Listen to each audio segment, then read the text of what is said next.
Dr. Jim Henderson is the president of the President University Systems of Louisiana. Hey, Dr. Jim, it's been a while. How you been? Welcome back to Keel. Hey, I'm doing well, but now I'm going to be singing the coronavirus blues all day. Thanks for putting that in my head. Yeah, that's You want me to sing it for you? no, Aaron, are you kidding? Please call me later if you sing it for me. Doc, LSU has postponed May graduation ceremonies. What about the other universities across the state? Have you made a decision yet? Are you ready to announce it right now?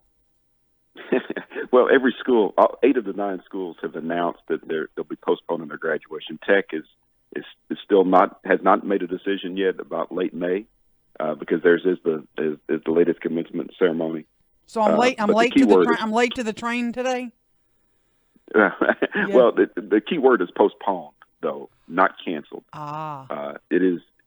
Graduations are, to me, it's the best part of my job is going to graduations and watching the faces of these graduates come across the stage. And it's an exciting time. We're going to find a way to celebrate the graduates. Most of the schools, we have a student board member who happens to be the SGA president at UL Lafayette. And I put her in charge of coordinating with her fellow presidents to survey their students and say, hey, what's the best way to celebrate graduation? Is it to do it in fall? Is it do it in August? Is it just to have some kind of virtual graduation? I think almost all of them want to do it in the August time frame. So that's the guidance we're working on right now. Still not ready to announce it, but we're going to celebrate these students at the right time. Dr. Jim, when all these decisions about postponements, et cetera, were being made, was that something that was made by individual chancellors, presidents? How much influence did you have? Did you bring the students, the seniors at the respective schools into the process? How did you do that? Yeah, absolutely. So in this particular conversation, you certainly want the input from the students, and so that's why we put the student board member in charge of it. But remember, commencement, you're graduating not just from college, you're graduating from your college, and that's an important component of this. And each one of our graduation ceremonies has a different feel. It's reflective of the culture of the institution. At Northwestern, they have lights that look like a rock concert, and they have streamers that come out. At UNO, it's a second line procession. At Tech, with the engineers and folk and the science guys, it's a little bit more proper, but it's an extraordinarily moving ceremony. At Grambling, I tell you, Grambling always has great speakers, and of course their president, Rick Gallo, is an incredible speaker. And so each one has its own flavor. So you want the students to ensure that they have an experience that's reflective of the culture of their school. That said, it was March 9th. I had all 9 of the presidents in my office in Baton Rouge, and we were going to be talking about legislative strategy. We were going to be talking about a number of things. But over the weekend, we had all become epidemiologists, and we started talking about coronavirus. So we started planning our transition to our new reality about a week before everything hit the fan. And so this was one of those conversations was about commencement. We wanted to be led by students. Is the rest of the semester for college students essentially going to be done from home? It is. We started making the move at that time to put as many courses as possible online. And, this thing moves so rapidly, right, that it seemed like every hour it was progressing. And when the realization hit us that it was not conducive to public health to have large gatherings of students in the same room, even though students at the primary age that we served at that time didn't appear to be affected at the same levels, we decided to start that move because they're going to be interacting with their parents, going to be interacting with grandparents. And so that's when our whole idea of social distancing started to become part of the lexicon. We all started to understand what that meant.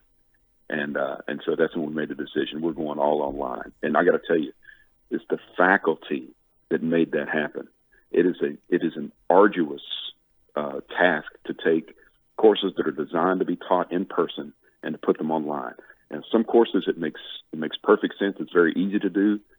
The vast majority of courses, it's a completely different way of delivering instruction. I know I teach an online class at Northwestern for doctoral students, and I do an okay job at it. I'm so much better at teaching undergrads in a small environment in person So it's a completely different skill set. Our faculty have done an amazing job of making the transition. Dr. Jim, this thing that you just described as an arduous path is obviously going to extend into what would be summer school and maybe into the fall semester, which means you're having a lot of meetings and throwing stuff together at not the last minute. But for guys in the education business, it is kind of the last minute, right?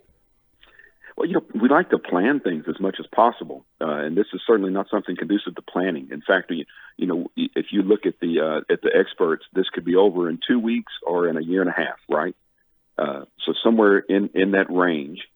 So we're planning for the worst case scenario, hoping very much for the best case scenario, hoping that some of these things that we put in place. Our governor has been at the forefront of the response to this, and with social distancing, hopefully we are going to be able to mitigate some of the negative impacts of this, get past it. Science is constantly evolving.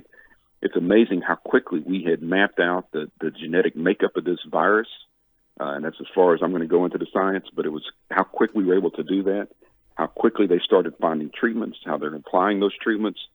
Some of those look promising. I think it's too early to say that they're the solution.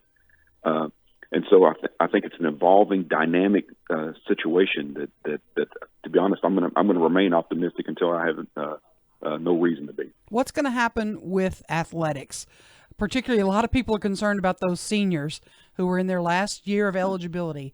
Are they going to get another year? What is the plan? What can you tell us today?